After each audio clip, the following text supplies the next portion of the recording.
En la primera clase vamos a hacer una introducción en la que vamos a ver conceptos fundamentales y nuestros primeros sonidos. Concretamente vamos a ver en esta clase qué son los sonidos lingüísticos. Vamos a hacer una serie de advertencias, una serie de aclaraciones y vamos a ver un poquito de teoría.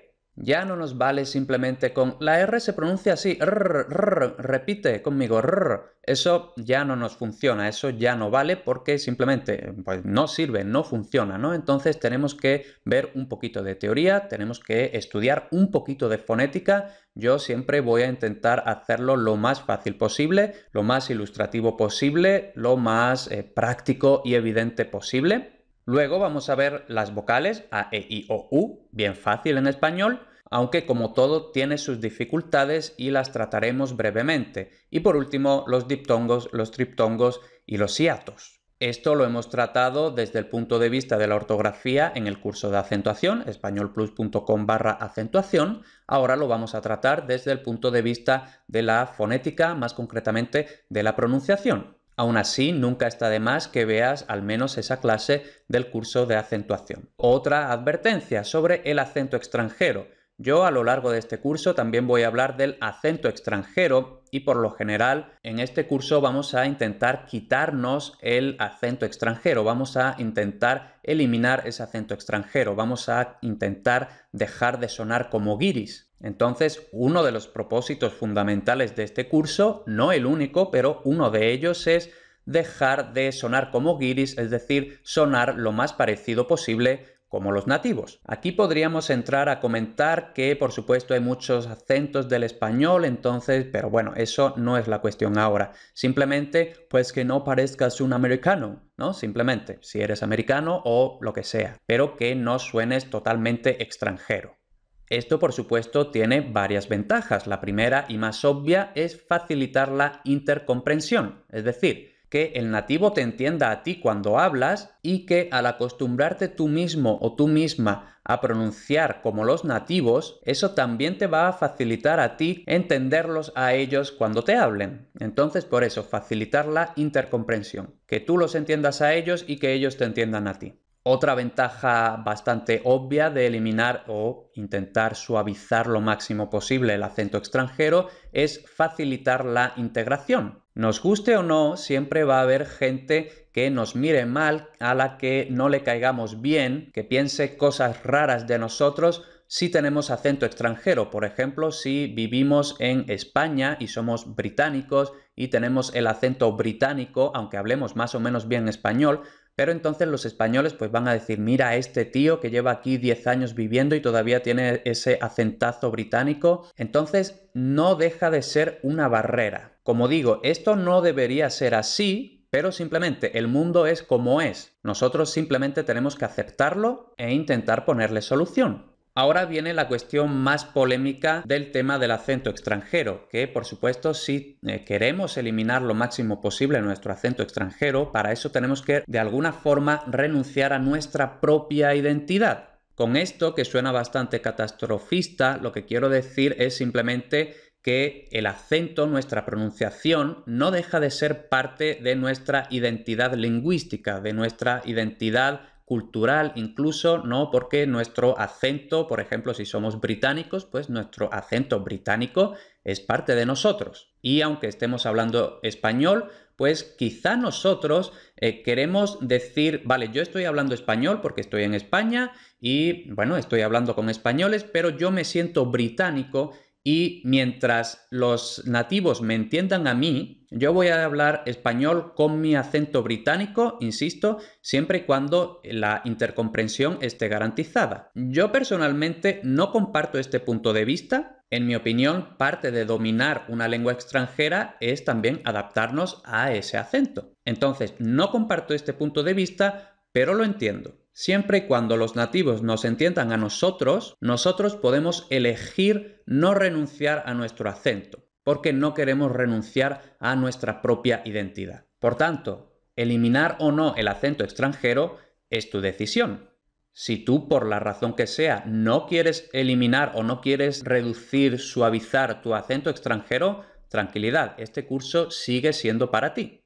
Simplemente ten en cuenta todo lo que hemos dicho en esta diapositiva, cuando yo en las clases hable del acento extranjero y cómo podemos eliminarlo o suavizarlo. Dicho todo eso, vamos a entrar ya en harina. Vamos a empezar a ver los sonidos lingüísticos, algunos conceptos imprescindibles para ir abriendo boca. Me gusta mucho este juego de palabras. Como ya hemos adelantado, en español tenemos solo 5 vocales: A, E, I, O, U, y aparte de estas 5 vocales tenemos 17 o 19 o 18 fonemas consonánticos. Esto, como iremos viendo en las clases posteriores dedicadas a las consonantes, depende de la variedad del español. Entonces nosotros en las 4 próximas clases vamos a ver, en la primera de ellas, los fonemas P, B, T, D, K, G. Luego vamos a ver el sonido F, el sonido Z, el sonido S y el sonido J. En la clase siguiente vamos a ver M, N, L, R, R.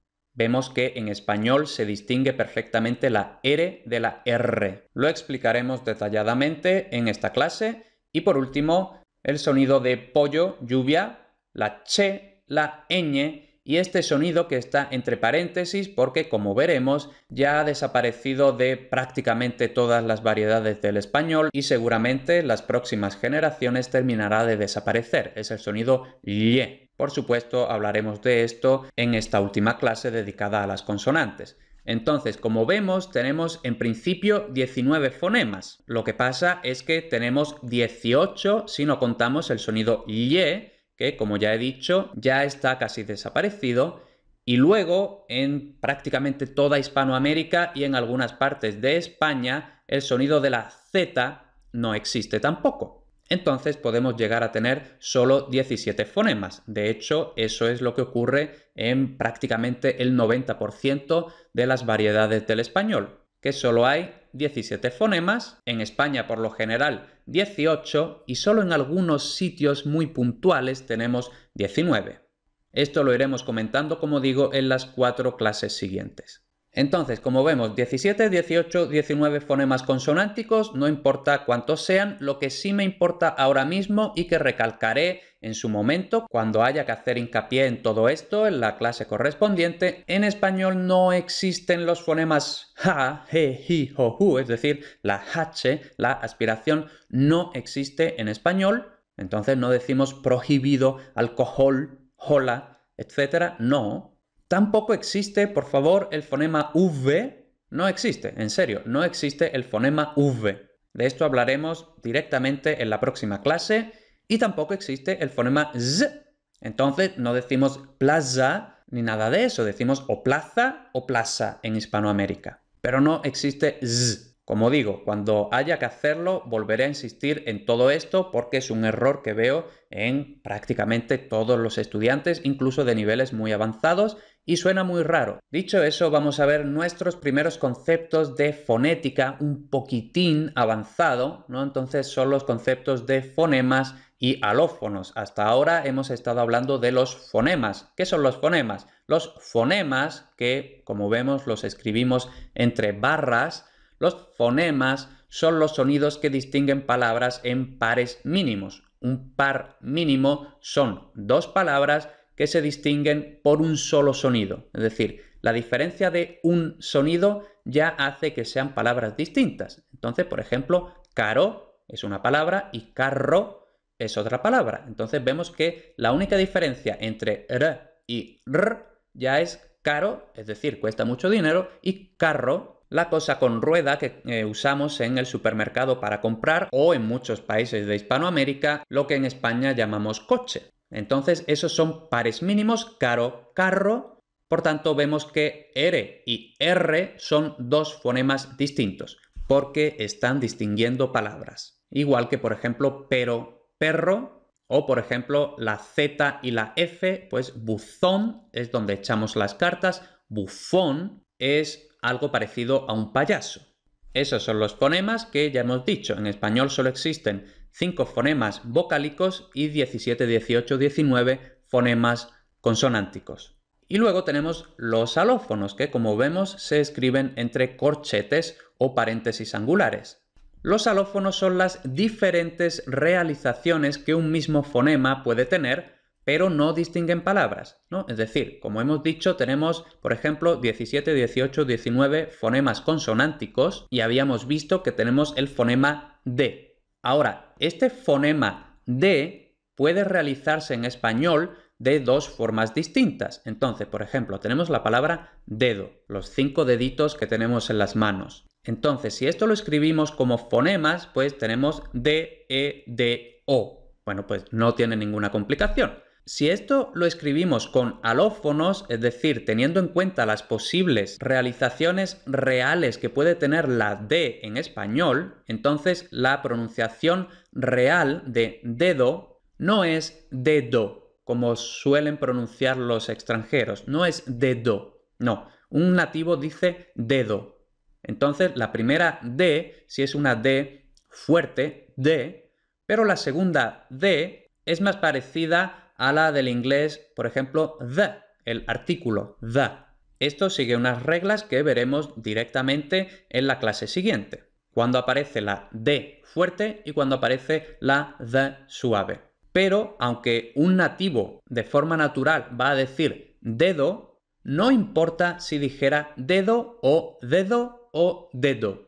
Las tres pronunciaciones significan exactamente lo mismo, es decir, esta cosa de la que tenemos 5 en las manos y también en los pies.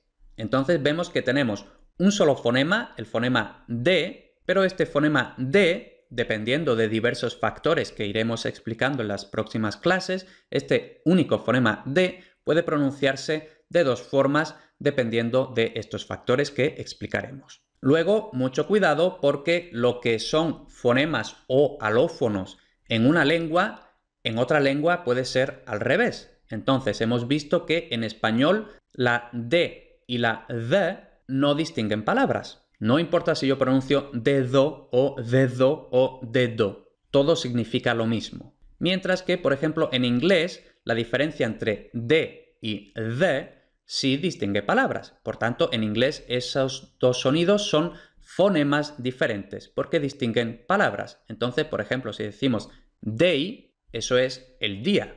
Pero si decimos they, eso es ellos, ellas. Como vemos, estos son nuestros primeros conceptos así un poquito avanzados de fonética. Si no lo has entendido a la perfección, tampoco importa mucho, pero creo que más o menos sí se ha entendido.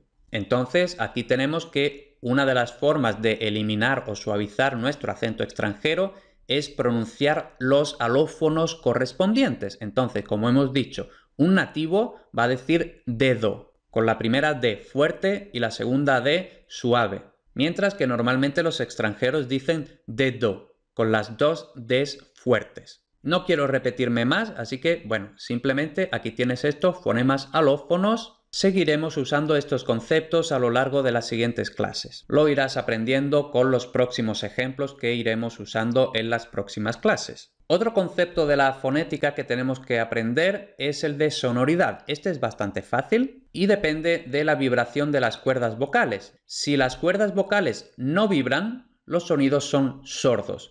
Si las cuerdas vocales sí vibran, los sonidos son sonoros. En español, las vocales son siempre sonoras, es decir, las cuerdas vocales siempre vibran, y por su parte, las consonantes suelen, no siempre, pero suelen agruparse en pares. Entonces, las consonantes hay una sorda y una sonora. Por ejemplo, como vamos a ver ahora en un momentito, en inglés la F es sorda y la V es sonora, pero la boca es exactamente igual en la F y en la V. Y lo mismo con, por ejemplo, la S y la Z. La boca está exactamente igual, solo que en la S no vibran las cuerdas vocales, por tanto es sorda, y la Z sí vibran las cuerdas vocales, por tanto es sonora. Pero la forma de la boca es exactamente igual.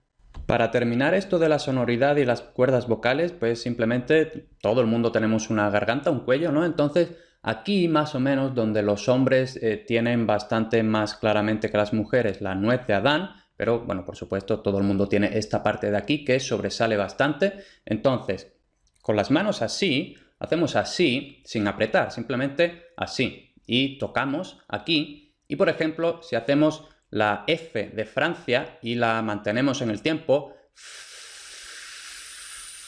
vemos que no vibra, no se mueve esta parte de aquí, ¿vale? No lo notamos con los dedos. En cambio, mientras estamos hablando normal, yo por ejemplo estoy hablando ahora y me estoy notando que esto está vibrando, ¿no? Pero bueno, entonces con la F no suena.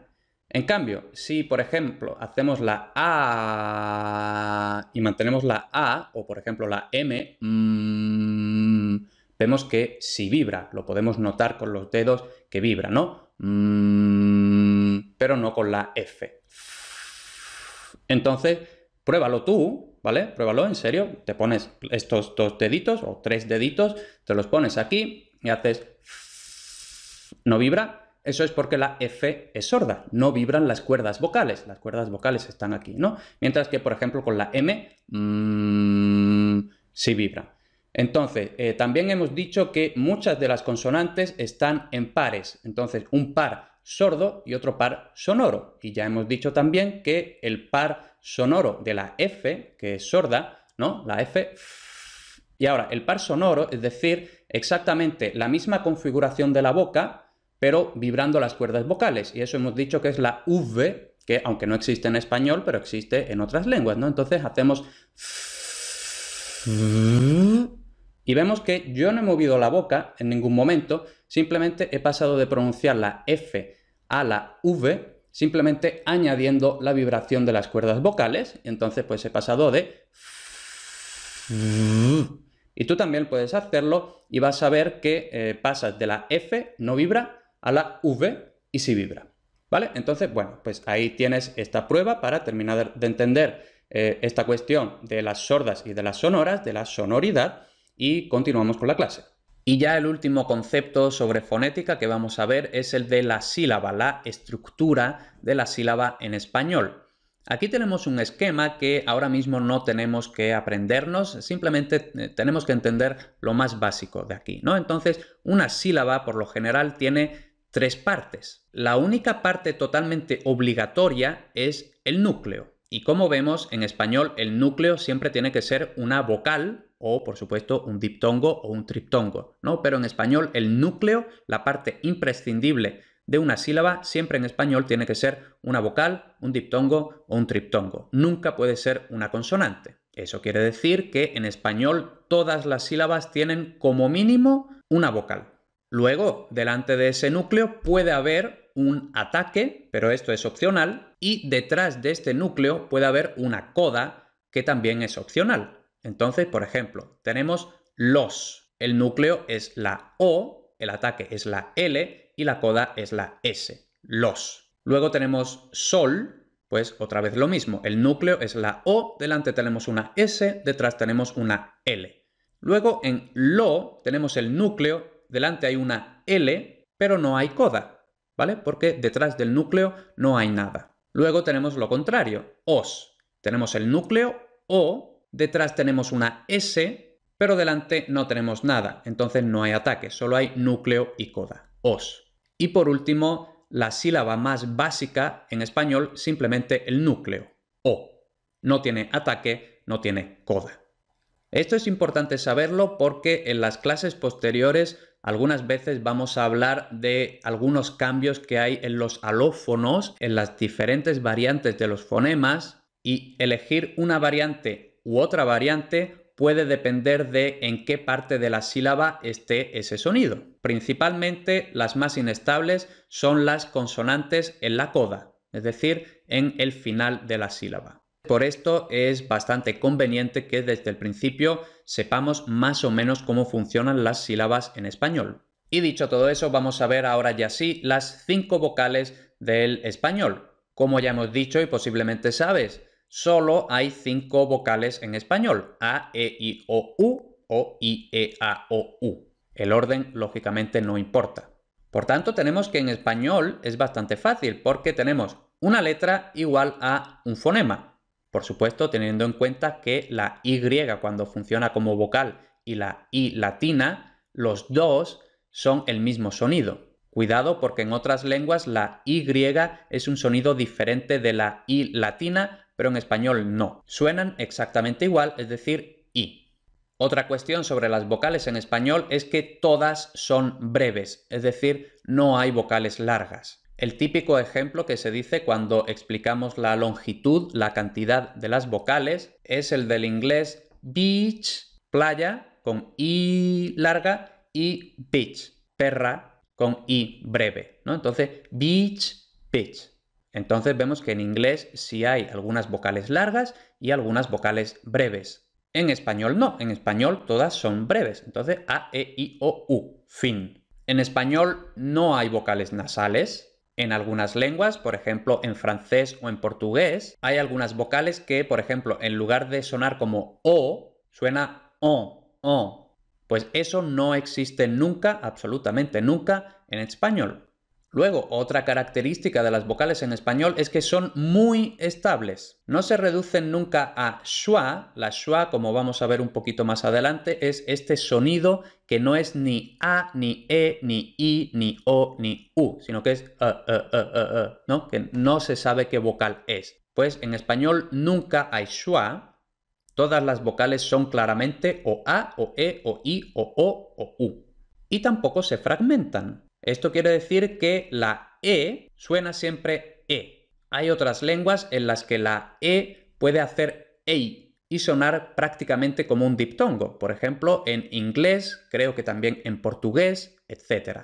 Eso en español nunca pasa. Si se escribe E, se pronuncia E. No se pronuncia EI, ni se pronuncia ni por supuesto se pronuncia Entonces, repito, las vocales en español son muy estables, siempre suenan exactamente igual.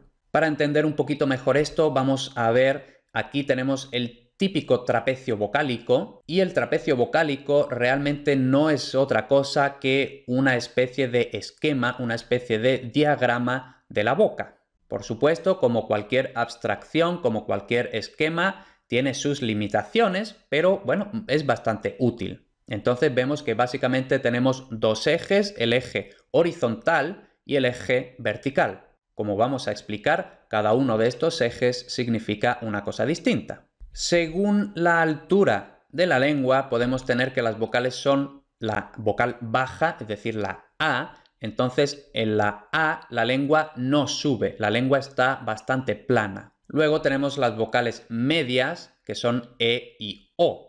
Entonces, para pronunciar E y O, la lengua sube un poquito más que en la A, y luego tenemos las vocales altas, que son la I y la U. Para eso, la lengua sube bastante. Y luego el otro eje lo que indica es la parte de la lengua que sube o baja. Entonces tenemos las vocales frontales, es decir, es la parte frontal de la lengua la que sube o baja, y esas son I y E. Luego tenemos la vocal central A, es decir, es la parte central de la lengua la que, bueno, sube mínimamente, porque recordemos que la A es una vocal baja. Y luego tenemos las vocales posteriores, la O y la U. Entonces, para pronunciar la O y la U, es la parte posterior de la lengua la que sube más o menos. Y luego tenemos un tercer factor que no está representado en el trapecio de las vocales, que es el redondeo, el redondeamiento de los labios. Es decir, los labios pueden estar extendidos o más o menos neutrales, o pueden estar redondeados. Entonces tenemos las vocales no redondeadas, la I, la E y la A. Y luego tenemos las vocales redondeadas, es decir, cuando redondeamos bastante los labios, que son la O y la U.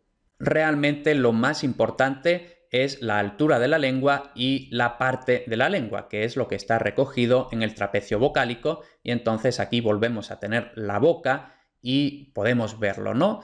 Podemos ver que, por ejemplo, la A, vemos que la lengua está muy baja y que es la parte más o menos central de la lengua la que sube un poquito. Luego, en la E, la lengua está más alta que en la A, y la parte de la lengua que sube también está más hacia adelante que en la A. Y luego en la I está aún más alta y la parte de la lengua que sube está aún más avanzada. Entonces, eso es básicamente cómo funciona el trapecio de las vocales. Nuevamente, yo sé que esto es bastante abstracto, no hay que entenderlo a la perfección, simplemente más o menos verlo. Y si lo vemos, si más o menos lo entendemos, podemos usar los trapecios de las vocales para comparar las vocales del español con las vocales de nuestra propia lengua. Si, por ejemplo, escribimos en Google fonología del inglés, y nosotros somos nativos del inglés, ¿no? Somos británicos o americanos o lo que sea, entonces fonología del inglés o English Phonology. Entonces en ese artículo de Wikipedia aparecerá el trapecio de las vocales del inglés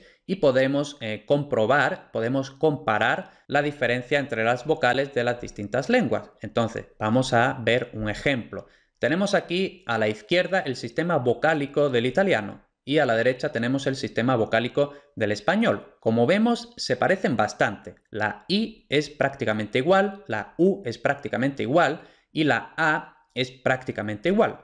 Pero en español tenemos una E y en español tenemos una O, mientras que en italiano tenemos dos Es y tenemos dos Oes. Luego vamos a centrarnos en la E.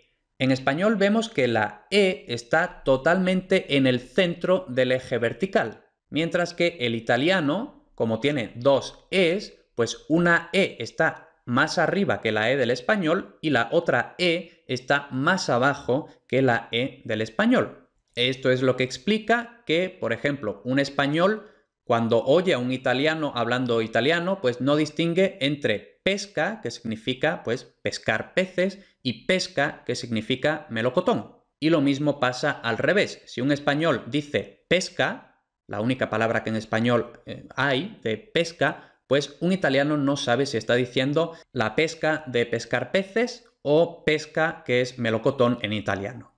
Otro ejemplo ahora con el inglés. Aquí tenemos otra vez el trapecio de las vocales en español y ahora vamos a superponer las vocales inglesas, ¿no? Entonces las vocales inglesas son las que están un poquito en gris, las que están un poquito transparentes, ¿no? Entonces, bueno, por supuesto vemos que en inglés hay muchas vocales más que en español y, bueno, empezamos a comparar un poquito. La I larga del inglés es prácticamente igual que la española, eso está bastante bien. La U larga del inglés es prácticamente igual que la española, bien. Luego en inglés tenemos una I breve, ¿no? I, que como vemos está más en el centro, entonces no es I, sino I.